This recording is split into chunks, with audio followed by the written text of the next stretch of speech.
अवांजी समातुन ताईं radio voice of Sindh London. अॼोके दौर में मज़लूम माण्हुनि जो इंतिहाई सघारो आवाज़ इंटरनेट जे आधार दुनिया जी कुंड कुड़च ताईं मज़लूम माण्हुनि जे मसइलनि खे पहुचाईंदड़ दर्दमंद माण्हुनि जो आवाज़ बणियल radio voice of Sindh London, जंहिं असीं अवां जी ख़िदमत में पेश कंदा आहियूं गुलाबनि जहिड़ा गीत, मालूमाती प्रोग्राम, उन सां गॾु ॾाहनि जा कोल, तकरीरूं ऐं तहरीरूं। छा अवां radio voice of Sindh London जे यूट्यूब चैनल खे सब्सक्राइब कयो आहे? जे न त हींअर ई यूट्यूब चैनल खे सब्सक्राइब करियो, लाइक करियो ऐं वधि में वधि असांजे प्रोग्रामनि खे दोस्तनि ताईं पहुचायो।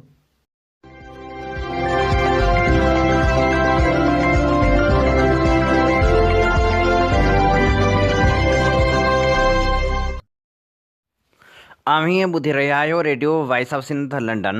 अवां जी ख़िदमत में प्रोग्राम पेश कजे थो ख़बरुनि जी दुनिया। 25 जनवरी 2026 आचर जे ॾींहुं प्रोग्राम ख़बरुनि जी दुनिया साण करे आऊं अवां जी ख़िदमत में हाज़िर अवां जो पंहिंजो मेज़बान हबीब लगारी। सभ खां पहिरियां पेश करियूं था ख़ासि ख़बरूं। इंसानी हक़नि जी वकील ईमान मज़ारी ऐं संदसि मुड़ुस खे तकरारी ट्वीट वारे केस में 17 साल क़ैद जी सज़ा।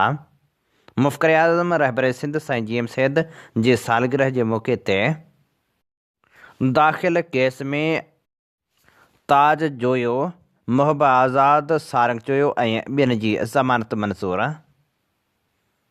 बलूचिस्तान में जबरी गुमशुदगियूं बदस्तूर जारी। खंभे गुम कयल औरतुनि जी आज़ादी लाइ एहतिजाज। MPA राजा महर जो वापारी विशाल कुमार ते मुबैना तशदुद। संदसि वालिद लालचंद बि बासर वटि क़ैद हुजण जो इंकशाफ। वापारी विशाल कुमार जी तहफ़ुज़ बाबति ॻाल्हि ॿोल वायरल। वर्ल्ड सिंधी कांग्रेस पारां क़ौमप्रस्त अॻवान अरबाब भील जी धीअ जे लाॾाणे ते ॾुख जो इज़हार। अरबाब भील खे आज़ादु करण जो मुतालबो।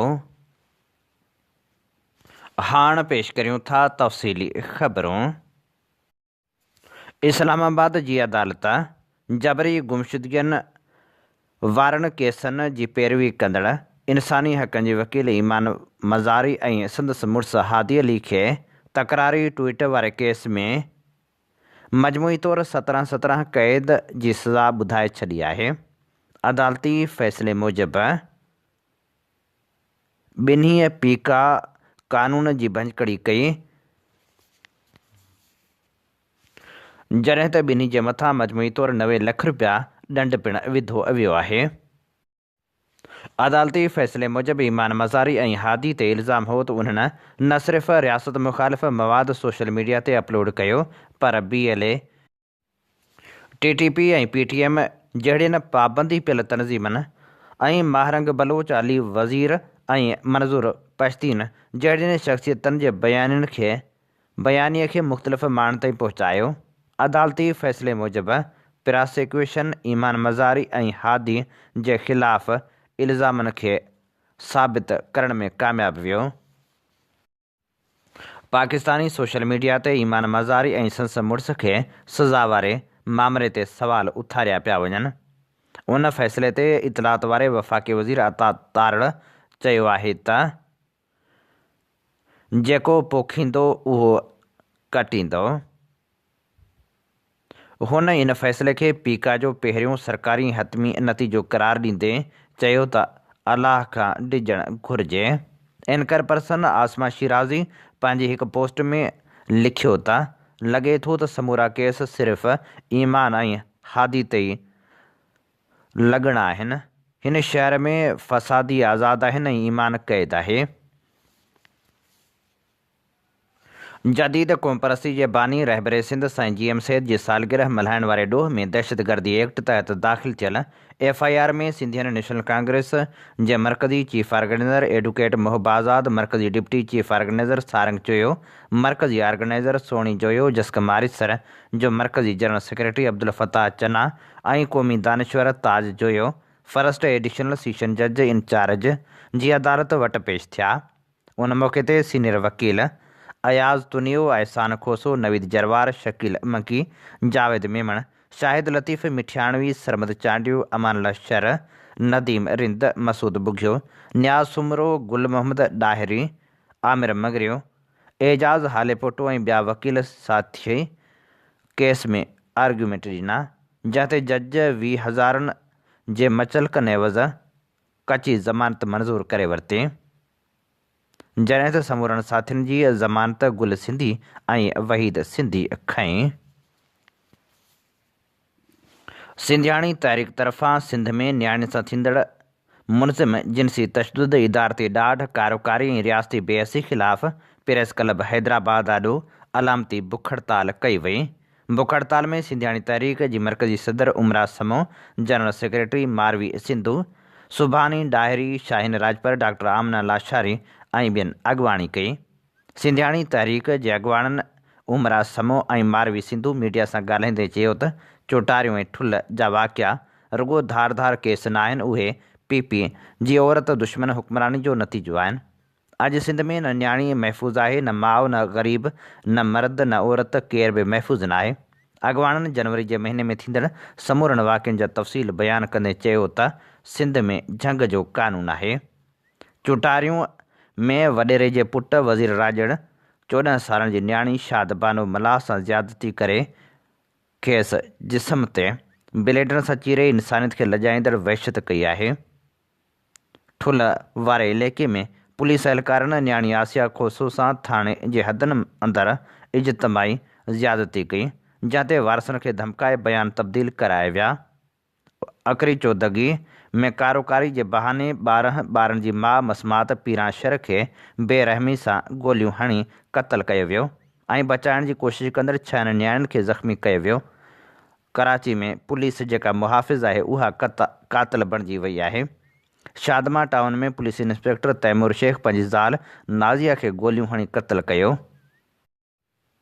हुकूमत अञा ताईं घरेलू तशदुद जा वाक़िआ बि रोकराए न सघी आहे। दादू में मुड़ुस ऐं ॾेरनि बाह ॾेई ख़मीरा नाले औरत खे साड़े मारियो, जॾहिं त लतीफ़ कॉलोनी में मुड़ुस जे तशदुद सबबि इक़बाल ख़ातून फ़ौत थी। कारोकारी वारी रस्म बि ख़तमु थियण जो नालो ई न थी वठे ऐं न वरी हुकूमत का कार्रवाई करण लाइ तयारु आहे। रोस्तम में मुड़ुस शकी मिज़ाज हुजण सबबि घरवारी साहिबा जतोई खे क़तलु कयो ऐं वॻण में वहीदा चन्ना खे कारोकारी जे इल्ज़ाम हेठि मारियो वियो। सेवण में 3 औरतुनि खे अगवा कयो वियो। सकरन में नियाणी सोबिया शाह खे पंहिंजे ई पीउ ऐं चाचे तशदुद करे माज़ूर बणाए छॾियो। शहदादपुर में उस्ताद शागिर्दियाणी खे हिरासमेंट जो निशानो बणायो, जॾहिं त कराची यूनिवर्सिटी रोड ते औरत खे तंग कंदड़ जवाबदार खे अदालत ज़मानत ॾेई छॾी। अॻुवाणनि वधीक चयो त पुलिस जो इदारो तहफ़ुज़ ॾियण लाइ ठाहियो वियो हो, उहो पाण ॾाढ जो औज़ार बणियल आहे।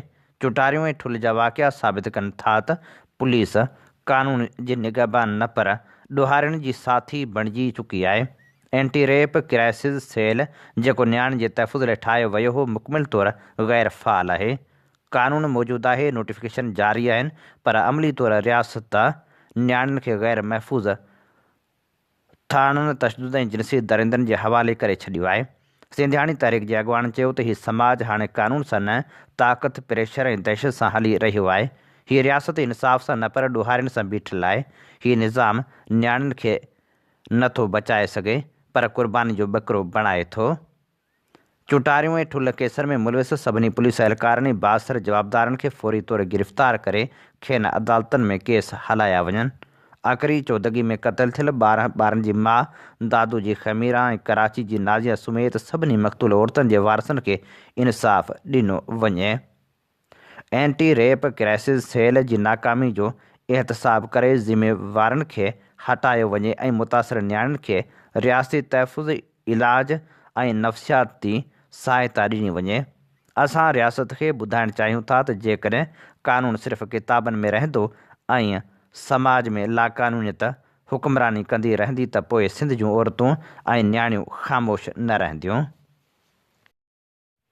वर्ल्ड सिंधी कांग्रेस पारां सिंध सां इश्क जे ॾोह में बांदी बणिजी वियल अरबाब भील जी नियाणीअ जे फ़ौत थियण वारे वाक़े ते ॾुख जो इज़हार कंदे चयो आहे त क़ौम परस्त अॻुवाण अरबाब भील जेको धरती सां नींहं निभाइण जे ॾोह में कूड़नि केसनि हेठि टार्चर सेल में क़ैद आहे, तव्हांजी मासूम नियाणी गंगा बीमारियुनि सबबि हैदराबाद में फ़ौत थी वई। हीअ अलमनाक वाक़ियो जंहिं ते सॼी सिंध सोगवार आहे। अफ़सोसनाक ॻाल्हि इहा आहे त जॾहिं कुटुंब वारा मासूम नियाणी जो मढ़ क़ैदी पीउ खे आख़िरी दीदार लाइ जेल खणी विया, तॾहिं बि रियासती कारिंदनि अरबाब भील खे पंहिंजी नियाणी जो चहिरो ॾिसण में रुकावटूं विधियूं। हीअ खुलियल इंसानी हक़नि जी लताड़ ऐं सिंधियुनि सां माटेली माउ वारो सलूक आहे, जंहिंजी असां सख़्तु लफ़्ज़नि में मज़मत करियूं था। वर्ल्ड सिंधी कांग्रेस हिन ॾुख जी घड़ी में अरबाब भील ऐं संदसि ख़ानदान सां गॾु आहे। सिंध सागर पार्टीअ जे सेक्रेटरी जनरल अब्दुल जब्बार मंगरी पारां पिणु सिंध जे वफ़ादार पुटु अरबाब भील सां ताज़ियत कई वई। सिंध सागर पार्टी पंहिंजे जारी कयल बयान में चयो आहे त पंहिंजे महबूब रिश्तनि ज़ाती ख़्वाहिशनि खे पुठी ॾेई वतन जी आज़ादी लाइ जाखोड़ींदड़ माण्हू अज़मत जी मथां ई चोटी ते बीठल हूंदा आहिनि। सिंध जे आजपे ऐं क़ौमी वक़ार जी हासिलात लाइ जेल भोॻींदड़ अरबाब भील असां लाइ रियासती फुलुट जे सहूलियतकारनि खां मथां मानाइतो ऐं महान आहे। अरबाब भील सिर्फ़ु थर जो हिकु कचे घर जो वारिस न पर सॼी सिंध जो बहादुर वारिस मुहाफ़िज़ आहे। हुन जो दर्द असां सभिनी जो दर्द आहे। असां पंहिंजी नियाणी गंगा जे दुखदायक विछोड़े ते सोगवार आहियूं। असांजे दिलनि में गंगा जे सोग जो तॾो विछायल आहे। असां ॾुख जी हिन घड़ी में अरबाब सां भाईवार आहियूं ऐं साणसि दिली अरमान करियूं था। Communist party of Pakistan J secretary general ऐं पॉपुलर लेफ्ट अलायंस जे कन्वीनर कामरेड इमदाद काज़ी ग़ज़ा बोर्ड ऑफ पीस खे अमन जे नाले में तमामु वॾो धोखो ऐं फ्रॉड करार ॾिनो आहे। पंहिंजे जारी कयल बयान में कामरेड इमदाद काज़ी चयो आहे त हीअ अमरीकी मैशियत खे सहारो ॾियण जो हिकु प्रोजेक्ट आहे। हुन चयो त रूस यूक्रेन जंग अमेरिका जे इशारे ते शुरू कई वई, पर जॾहिं हिन जंग जा नतीजा अमेरिका ऐं नेटो मुल्कनि जे हुक्मराननि जे उमेदनि जे उबतड़ निकिता ऐं जंग जे डिघे थियण सबबि दुनिया ख़ासि तौर ते यूरोपीय मुल्कनि में तवानाई जो बहिरान शदीद थी वियो, जंहिंसां गॾु महांगाई बेरोज़गारी तेज़ी सां वधणु लॻी ऐं जॾहिं उन्हनि मुल्कनि में महिनतकश मज़दूरनि मुलाज़िमनि शागिर्दनि औरतुनि ऐं शहरियुनि तरफ़ां हुक्मराननि ख़िलाफ़ु परेशान कंदड़ एहतजाज शुरू थिया, तॾहिं अमरीकी हुक्मराननि ऐं नेटो मुल्कनि जे हुक्मराननि विच में इख़्तिलाफ़ शुरू थिया ऐं उन्हनि मुल्कनि अंदरि वेछा वधाया। इमदाद काज़ी चयो त उहे समूरा हुक्मरान हाणे रूस यूक्रेन जंग खां जान छॾाइण लाइ बहाना ॻोल्हे रहिया आहिनि। हुन वधीक चयो त हिन जंग दौरान रूस ऐं यूक्रेन ॿिन्ही जो तमामु घणो नुक़सानु थी चुको आहे। ॿिन्ही मुल्कनि जा अवाम बि हिन जंग खां तंग अची चुको आहे। हालतूं एतिरियूं पेचीदा थी चुकियूं आहिनि जो जंग ख़तमु करण लाइ शर्त ऐं बुनियाद ॻोल्हिया पिया वञनि। हुन चयो त गॾियल क़ौमुनि खे ॼाणी वाणी ग़ैर मुसर बणायो वियो आहे ऐं उनखे सिर्फ़ु कुझु मख़सूस मुल्कनि जे मुफ़ादनि लाइ इस्तेमालु कयो पियो वञे। उन्हनि हालतुनि में आलमी सतह ते भञ-डाह ऐं नई सिफ़बंदी जी सूरत इख़्तियार करे वरिती आहे, जेका साम्राजी सरमाएदाराणे निज़ाम जी मुकमिल नाकामी जो खुलियल सबूत आहे। इमदाद काज़ी मुल्क जे महिनतकशनि हारियुनि आबादगारनि मुलाज़िमनि शागिर्दनि औरतुनि दानिश्वरनि समेत शहरियुनि खे अपील कई त हूअ पंहिंजे बुनियादी हक़नि जी हासिलात हक़ हुक्मरानी ऐं मुआशी ऐं समाजी मसइलनि जे हल लाइ मुतहद थी जदोजहद तेज़ कनि। हुन ग़ज़ा बोर्ड ऑफ पीस में पाकिस्तान जी शमूलियत ते सख़्तु तनक़ीद ऐं एहतजाज कंदे चयो त हुक्मरान हिकु तरफ़ पाकिस्तान खे साम्राजी ताक़तनि ऐं माली इदारनि सां ॻंढे रहिया आहिनि त ॿिए तरफ़ मुल्क जा क़ीमती असासा मैदनियात ऐं कुदरती वसीला ग़ैर मुल्की हुक्मराननि कंपनियुनि ऐं ग़ैर लाॻापियल रियासी इदारनि हवाले करे अवाम लाइ वधीक संगीन मसइला पैदा करे रहिया आहिनि। पंहिंजे जारी कयल बयान में कामरेड इमदाद काज़ी वधीक चयो त पाकिस्तान जा माण्हू हुक्मरान जे पॉलिसियुनि खे सख़्ती सां रद्द कनि था ऐं मुतालबो कनि था त गुज़िरियल 4 सालनि दौरान कयल सभु फ़ैसिला ऐं मुआहिदा रद्द कया वञनि ऐं इक़्तिदार फ़ौरी तौरु अवाम हवाले कयो वञे। बलूचिस्तान में जबरी गुमशुदगियुनि जो सिलसिलो अञा ताईं बंदि थी नाहे सघियो, जॾहिं त जबरी गुमशुदगियुनि ख़िलाफ़ एहतिजाज जो सिलसिलो पिणु हलंदड़ आहे। हब जे रिहाइशी भाइरनि जुनैद हमीद ऐं यासिर हमीद जी जबरी गुमशुदगी खे 1 साल खां वधीक अरसो गुज़री चुको आहे, पर अञा ताईं ॿई भाइर बाज़ियाब थी न आहिनि सघिया। जुनैद हमीद ऐं यासिर हमीद ॿिन्ही भाइरनि खे 2024 में पाकिस्तानी फोर्सिस जबरी तौरु लापता करे छॾियो हो, जॾहिं त ॿिन्ही जी बाज़ियाबी लाइ वारसनि पारां एहतिजाज जो सिलसिलो पिणु हलंदड़ आहे। एहतिजाजी धरणनि दौरान केतिराई भेरा इख़्तियारियुनि वारसनि खे यकीन ॾियारियो त नौजवाननि खे बाज़ियाब करायो वेंदो, पर अञा ताईं नौजवान बाज़ियाब थी न आहिनि सघिया। बलूचिस्तान में जबरी गुमशुदगियुनि जा वाक़िआ 2 ॾहाकनि खां वधीक अरसे खां जारी आहिनि। जबरी गुमशुदगियुनि जे वाक़िअनि समेत जाली मुक़ाबलनि में माण्हुनि खे क़तल करे संदनि चचिरियल लाश उछलाइण वारो सिलसिलो बि बंदि थी नाहे सघियो।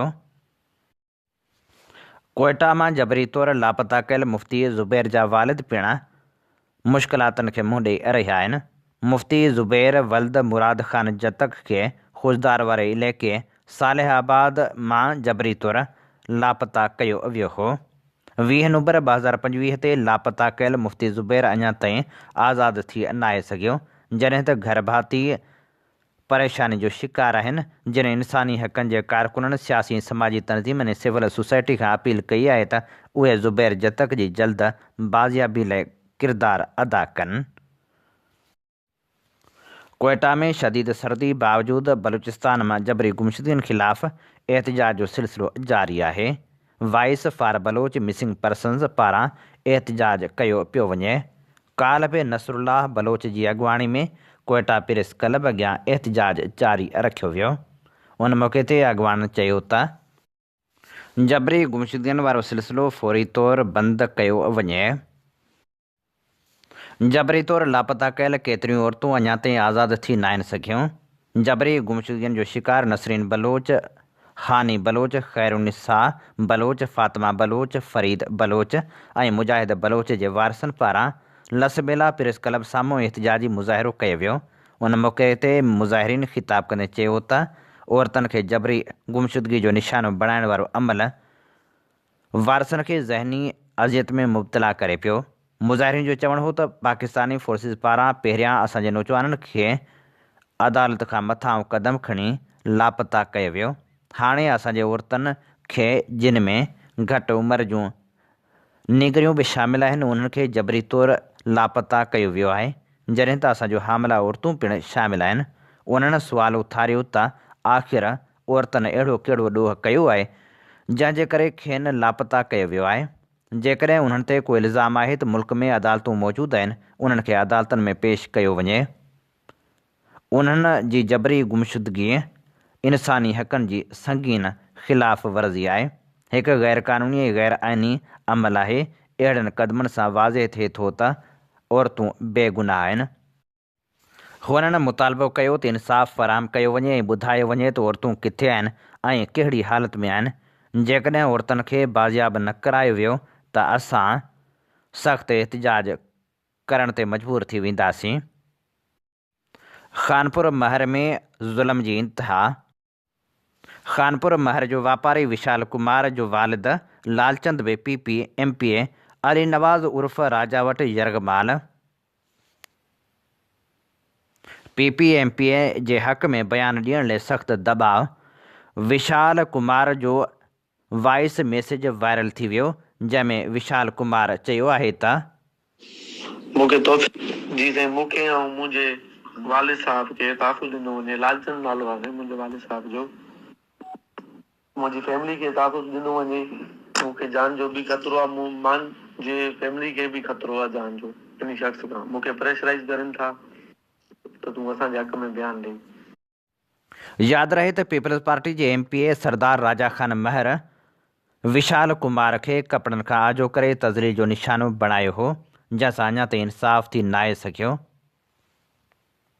सियासी समाजी अॻुवाननि पारां विशाल कुमार खे तज़लील जो निशानो बणाइण वारे वाक़े जी मज़म्मत कंदे मुतालबो कयो वियो आहे त PP अॻवान ख़िलाफ़ सख़्त कार्रवाई कई वञे ऐं विशाल कुमार सां इंसाफ़ कयो वञे।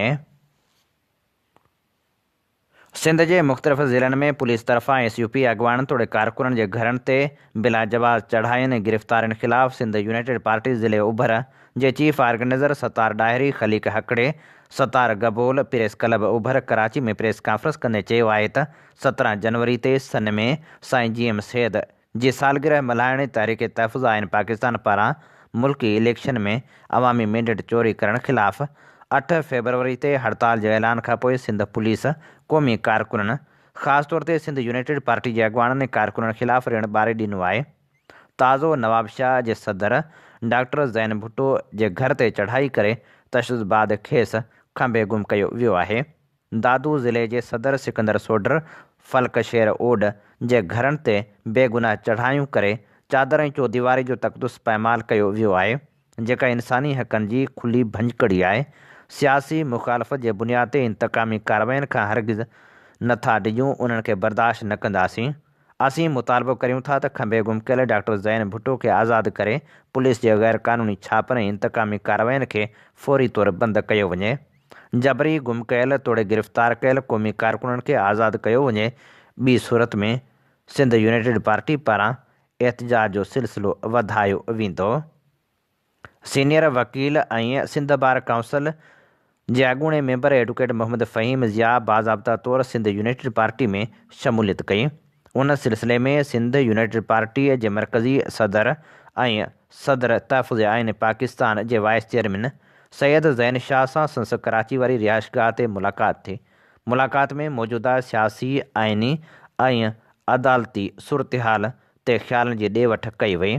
मुलाक़ात जे मौक़े ते SUP जो मरकज़ी नायब सदर आरिफ नियाज़ आराई, SUP जो मरकज़ी नायब सदर मुनीर अहमद नाइच, SUP जो मरकज़ी इतलात सेक्रेटरी एडवोकेट ख्वाजा नवीद अमीन, एडवोकेट हुबदार अली सोलंगी समेत पार्टी जा ॿिया अॻवान ऐं सीनियर वकील पिणु मौजूदु हुआ। उन मौक़े ते एडवोकेट मोहम्मद फ़हीम ज़िया सैयद ज़ैन शाह जी क़यादत ते मुकमिल एतमाद जो इज़हार कंदे सिंध यूनाइटेड पार्टी में शमूलियत इख़्तियार कई। हुन चयो त मुल्क हिन वक़्तु सख़्त सियासी ऐं मुआशी बहरान जो शिकार आहे, जिते अवाम खे दरपेश मसइलनि उन्हनि खे हल जी हालत में मुब्तला करे छॾियो आहे। उते अहिड़ियुनि नाज़ुक हालतनि में सैयद ज़ैन शाह जी ज़रूरतमंदाणे उसूल ऐं अवाम दोस्त सियासत अवाम जो हक़ीक़ी आवाज़ बणिजी सघे थी। एडवोकेट मोहम्मद फ़हीम ज़िया वधीक चयो त सिंध यूनाइटेड पार्टी हमेशह अवाम दुश्मन फ़ैसिलनि ख़िलाफ़ जमी मुक़ाबिलो ऐं मज़ाहिमत कई आहे। SUP उहो वाहिद सियासी प्लेटफार्म आहे जंहिं आइन जी बालादस्ती, कानून जी हुक्मरानी, जमहूरी क़दरनि जे तहफ़ुज़, सिंध जे वसीलनि ऐं हक़नि लाइ बेखौफ़ थी मुस्तक़िल मिज़ाजी सां जदोजहद कई आहे। उन मौक़े ते सैयद ज़ैन शाह एडवोकेट मोहम्मद फ़हीम ज़िया खे पार्टी में शमूलियत ते भलीकार कंदे चयो त सीनियर वकील जी शमूलियत इन ॻाल्हि जो सबूत आहे त अवाम ऐं बाशऊर तबक़नि हाणे मुफ़ाद परस्त सियासत खे रद्द करे छॾियो आहे। मेहड़ में नीगर ज़्यादती बाद बेदर्दी सां क़तल, वारसनि जो जवाबदारनि जी गिरफ़्तारी लाइ एहतजाजी मुज़ाहिरो। मेहड़ जे घाड़ी रोड इसाक टाउन वारे इलाइक़े मां 12 वरहनि जे नीगर दिलशेर बुरड़ो जो कपड़नि खां आजो लाश हथु कयो वियो। नीगर जे वालिद अमीर बख़्श बुरड़े ॿुधायो त नीगर दिलशेर पाड़े में कम सां गॾु निकिरी वियो हो।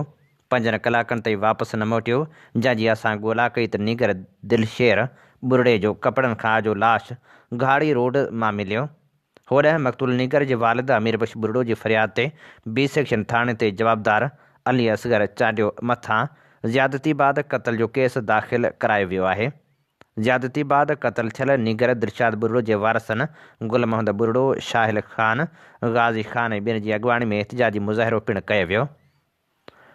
मक़तूल ॿारड़े जो वालिद रक्षा हलाईंदड़ पोहरियत B सेक्शन थाणे ॿाहिरां मीडिया सां ॻाल्हाईंदे चयो त मुंहिंजो 12 सालनि जो नीगर दिलशेर बुरड़ो उर्फ़ दिलशाद बुरड़ो गुज़िरियल ॾींहुं शाम जो 5 वॻे घर खां जीणा ऐं काठियूं खणण जे लाइ निकितो, जेको 5 कलाकनि ताईं वापसि न आयो। ॻोल्हा कंदा रहियासीं, जंहिंजो कपिड़नि खां आजो लाश मिलियो आहे। जवाबदार खे सज़ा ॾिनी वञे। ॿिए तरफ़ पुलिस जवाबदार अली असगर खे गिरफ़्तार करे वरितो। अवामी वर्कर्स पार्टी सिंध जी नेशनल कमेटी जो इजलास सांगड़ में सूबाई सदर कामरेड अली नवाज़ निज़ामानी जी सदारत में मुनक़िद थियो। इजलास में पार्टी के फेडरल सदर कामरेड अख्तर हुसैन एडवोकेट बतौर मेहमान ख़ास शिरकत कई। इजलास में सॼी सिंध में आयल पार्टी नुमाइंदनि तंज़ीमी मामरनि मौजूदा सियासी सूरत हाल ऐं ईंदड़ हिकमत अमली ते गौर वीचार कयो। जॾहिं त इजलास की कार्रवाई सूबाई जनरल सेक्रेटरी कामरेड असर इमाम हलाई। नए देरे जी शुगर मिल बाईपास रोड सां पुलिस बिरोही बिरादरी के ॿिनि नौजवाननि खे खंभे गुम करे छॾियो आहे। खंभे गुम कयल नौजवाननि फ़कीर मोहम्मद उर्फ़ बाबू ऐं फ़ैद बिरोही खे खंभे गुम करण ख़िलाफ़ वारसनि नव देरो जे सखर लाड़काणे रोड ते एहतजाजी मुज़ाहिरो करे भरचूंडी रोड ब्लॉक करे सख़्त नारेबाज़ी कई। उन मौक़े ते अॻवाननि चयो त पुलिस हाणे चवे पई त असां कंहिंखे बि नाहे खयो ऐं असांजे नौजवाननि खे किथे गुम करे छॾियो आहे। असांजे नौजवाननि मथां को बि केस वग़ैरह दाख़िल न आहे। जेकॾहिं केस आहे त पुलिस उन जी गिरफ़्तारी ज़ाहिर करे केस ॾेखारे। असांजे खंभे गुम कयल नौजवाननि खे जेसिताईं आज़ादु न कयो वेंदो तेसिताईं असांजो एहतजाज पिणु जारी रहंदो।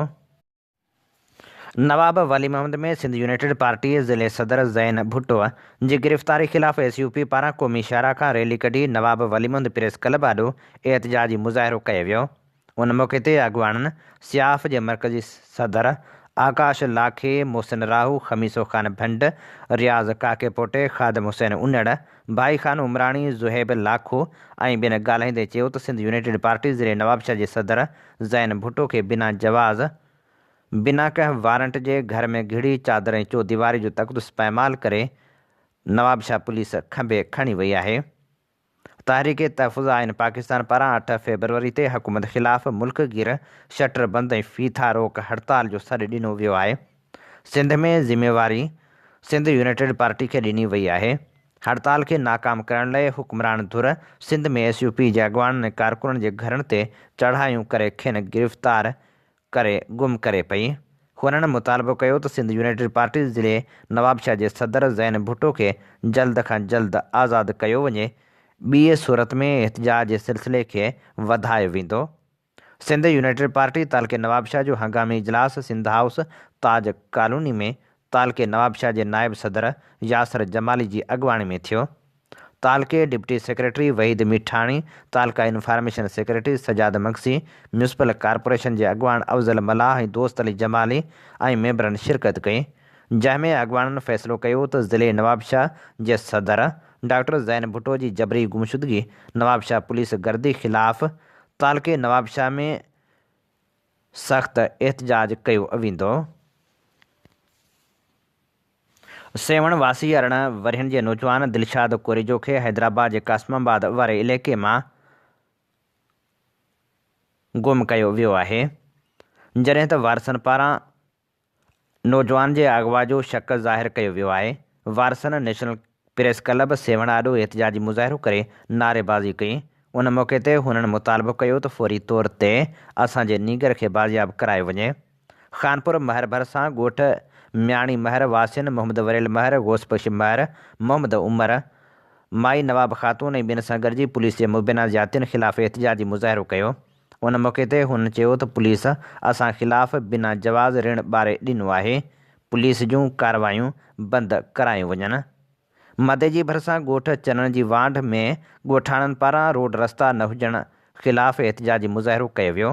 उन मौक़े ते अॻवाननि चयो त असांखे एहतजाज बावजूदि रोड रस्ता न पिया ॾिना वञनि। हुननि चयो त फ़ौरी तौर ते असांखे रोड रस्ता ठाराए ॾिना वञनि। सुल्तानपुर कैंट में बदअमनी ख़िलाफ़ एहतजाजी मुज़ाहिरो करे SHO खे हटाइण जो मुतालबो कयो वियो।